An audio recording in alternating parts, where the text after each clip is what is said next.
Remember the old Frank Zappa line, is that a real poncho or is that a Sears poncho? Yeah. Well, are you a real Democrat Yeah. in terms of ways that touch my life? And people have lost faith in the Democratic Party. Yes. I want to ask you a question that has kind of haunted me, and there probably is a good answer. You talked about the turning point being Ronald Reagan's promises. Right. At the time, I remember seeing clips of Death Valley Days, and this is an actor, and this guy is perhaps a more regal P.T. Barnum, but that's what Democrats alleged he was at the time in 1980, not suited to be a president of the United States. Well, Ronald Reagan, remember, though, had 8 years as governor of California. He had a record we could establish. And we know that he said he would never have a state income tax with withholding each week or each paycheck. And then as soon as he got in office, he wanted to expand the highway patrol, so he agreed to do that. Reagan was a very smart guy who played this doddering character in public. The defining characteristic of him was that he had a couple of things he cared about. Less regulation, lower taxes, deal with the Soviets' crumbling empire by speeding up its falling apart.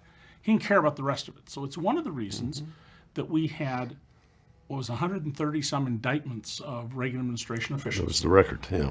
But Reagan was a smart guy. He was lazy. That was his principal shortcoming, is he was lazy, as his own staff has written about him. But people knew who he was because of GE Theater and Death Valley Days and all the speeches he'd given, and the fact that he said Medicare would lead to, by now, the enslavement of Americans has proven to be absurd. That didn't affect people. What they heard was, vote for me and you'll be better off.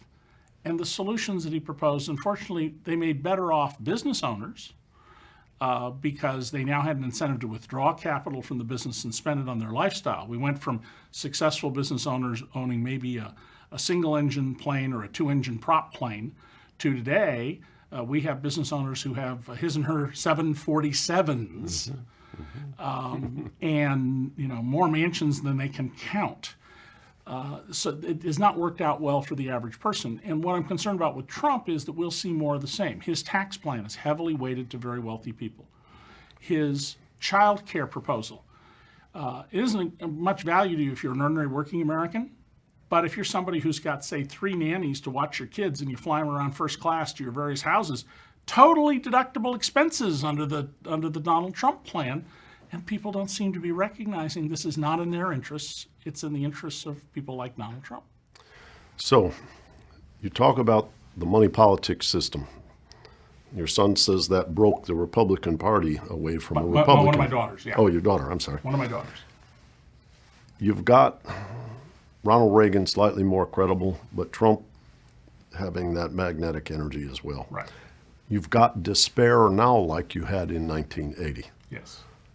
What do we have to fix so that Democrats and Republicans can represent people and people feel more connected? Well, at the core of all this is the campaign finance system. When I wrote about this 40 plus years ago, the campaign finance system, I thought these reforms that were put forth by liberal reformers are going to be terrific. They haven't turned out to be that way at all. In 2 states, Maine and Arizona, we tried publicly financed elections. It's a voluntary system. You didn't have to be publicly financed. It worked much better than anybody thought. And the fear that publicly financed elections would lead to incumbents being reelected, no, incumbents got thrown out. And one of the great things about publicly financed elections is you got a budget. We're going to learn how well you manage that budget. Whereas now, if you have unlimited dark money, and we know from the emails in Wisconsin that even though dark money is supposed to be separate, independent committees, Governor Scott Walker and the dark money crowd were hand in glove. So until we break that system and come up with a new one to finance elections, that's the problem. I once had a New York State senator. We both landed at LaGuardia Airport, so we took a cab together into Manhattan. And he told me that in the 10 years he was in the state Senate, he said, every morning when I was shaving, I would think about what do I have to do for my 10 biggest donors so they'll continue to support me and not support somebody else.